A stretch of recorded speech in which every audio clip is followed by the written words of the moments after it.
మహిళలకు ఉచిత బస్సు ఉందండి. ఉచిత బస్సు ఇంతవరకు ఉచిత బస్సు లేదు. ఇది సూపర్ 6.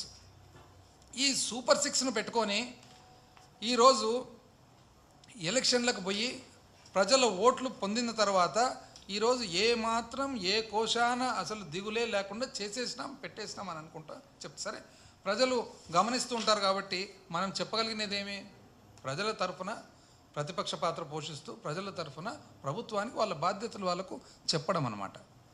ఆ తర్వాత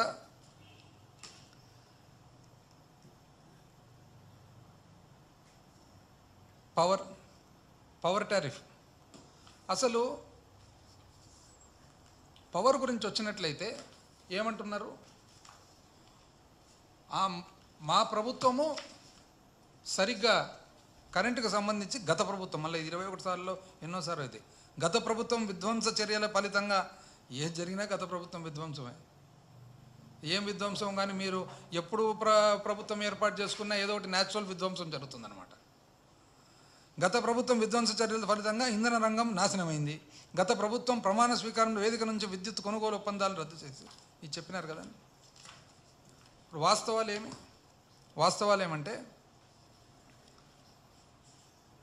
2024-25 మీరు కేటాయించినది పవర్ సెక్టర్ కంటే కరెంటు ఛార్జీలకు సంబంధించిన సబ్సిడీలకు రైతులకు అనుకోండి, ఎస్సీలకు అనుకోండి, ఎస్టీలకు అనుకోండి, ఆక్వా రైతులకు అనుకోండి, 8,100 కోట్ల. మేము ఇచ్చిండేదండి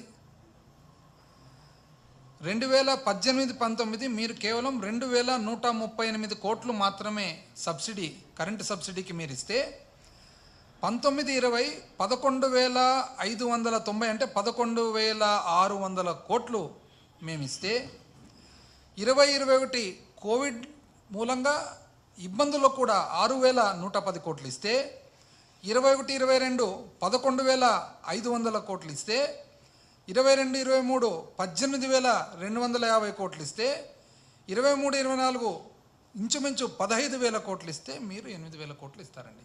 కానీ మీరు కరెంటుకు సంబంధించి మీరు చాలా వినియోగదారులను చాలా చక్కగా చూసుకుంటారు. మీరు అసలు ఎంతో బాధ్యతతో పేదవాళ్ళందరినీ కూడా మీరు సబ్సిడీలు ఇచ్చి బాగా చూసుకుంటారు. గవర్నమెంట్ డిమాండు 2014-15 నుంచి 2018-19 5 సంవత్సరాలకు కలిసి 31,800 కోట్లు ప్రభుత్వము డిస్కామ్లకు కట్టాల్సినది, సరఫరా సంస్థలకు ఎస్పీటీసీలు, ఈపీటీసీలు, ఎన్పీటీసీలకు కట్టాల్సినది ఉంటే మీరు కట్టింది ఏంటండి 20,165 కోట్లు మాత్రమే మీరు కట్టినారు. కానీ మీరు చాలా చిత్తశుద్ధితో పవర్ నడుపుతారనమాట. ఇదే సేమ్ 2019-20 నుంచి 23-24 డిసెంబర్ వరకు అంటే ఎలక్షన్లకు 3 నెలల వరకు చూస్తే గవర్నమెంట్ డిమాండ్ 68,000 కోట్లుంటే 62,000 కోట్లు కట్టడం జరిగిందండి. ఎవరిది బాధ్యత? మీరు 5 సంవత్సరాలు 31,800 కోట్లు కడితే మేము 5 సంవత్సరాలకు 4 నెలలు తక్కువలోనే 68,000 కోట్లు కట్టడం జరిగింది.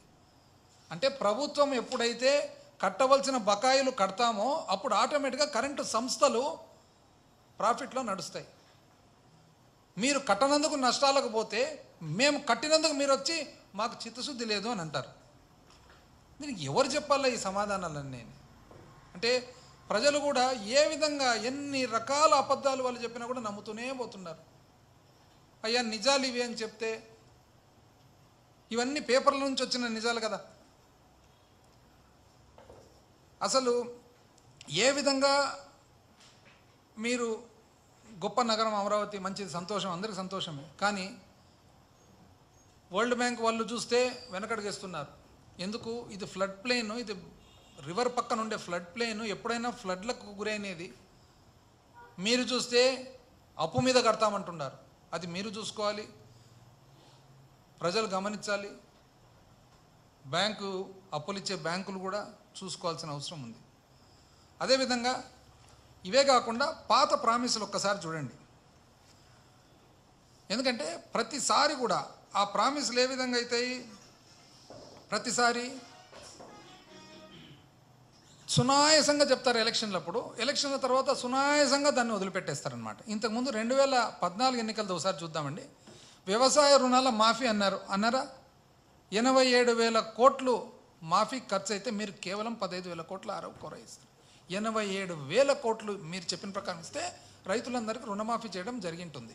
మీరు కేవలం 15,000 కోట్లు ఇచ్చి చేసేసిన మాఫీ అంటారు. రైతులందరికీ కూడా సున్నా వడ్డీ రుణాలు అని మీరు అంటారు. సున్నా వడ్డీ రుణాలు మీరు అన్నట్లు చేస్తే 11,600 కోట్లు అవసరమైతే మీరు కేవలం 630 కోట్లు మాత్రమే ఇవ్వడం జరిగింది.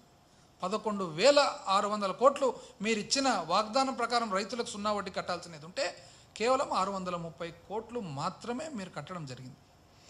5,000 కోట్లతో మార్కెట్ ఇంటర్వెన్షన్ ధరల స్థిరీకరణ నిధి ఏర్పాటు చేస్తామని 5,000 కోట్లు అని చెప్పి చిట్ట చివర 2019 ఎలక్షన్ల ముందర 500 కోట్లు ఇస్తారు. డ్వాక్రా అక్క చెల్లెమ్మలకు రుణమాఫీ సున్నా వడ్డీ అంటారు. మీరు ఇవ్వవలసిన బాధ్యత 21,500 కోట్లు ఉండగా మీరు సున్నా వడ్డీ రుణాల కోసము అది ఏమీ ఇవ్వకపోగా సున్నా వడ్డీ రుణాలు కూడా 3,036 కోట్లు కూడా మీరు ఎగరగొట్టడం జరిగింది. చిట్ట చివర పసుపు కుంకుమ అంటారు.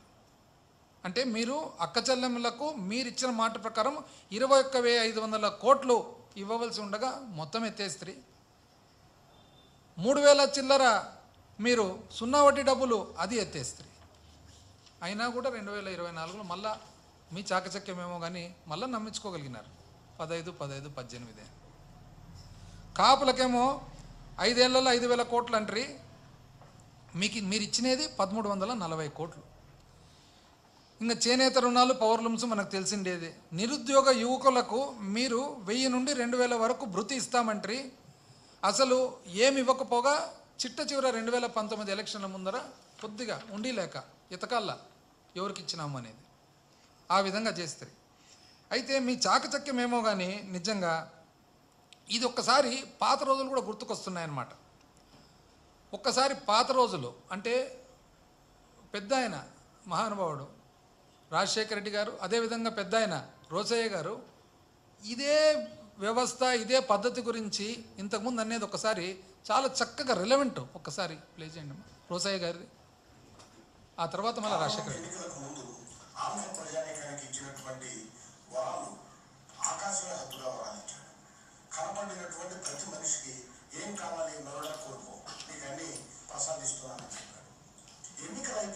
ప్రజలు కూడా మళ్ళీ గమనిస్తున్నారా లేదా ఏదో కారణం వలన లొంగిపోతున్నారా ఆశకు? ఇదే మేము ప్రజెంట్ చేసినామండి బడ్జెట్. వాళ్ళ మాదిరి మెకానైజ్ గోల్డ్ లేదే. ఇది బడ్జెట్ బుక్. బడ్జెట్ బుక్లో నీట్గా ఏ స్కీమ్కి ఎంత నీట్గా చూడండి. డీబీటీ స్కీమ్స్ నీట్గా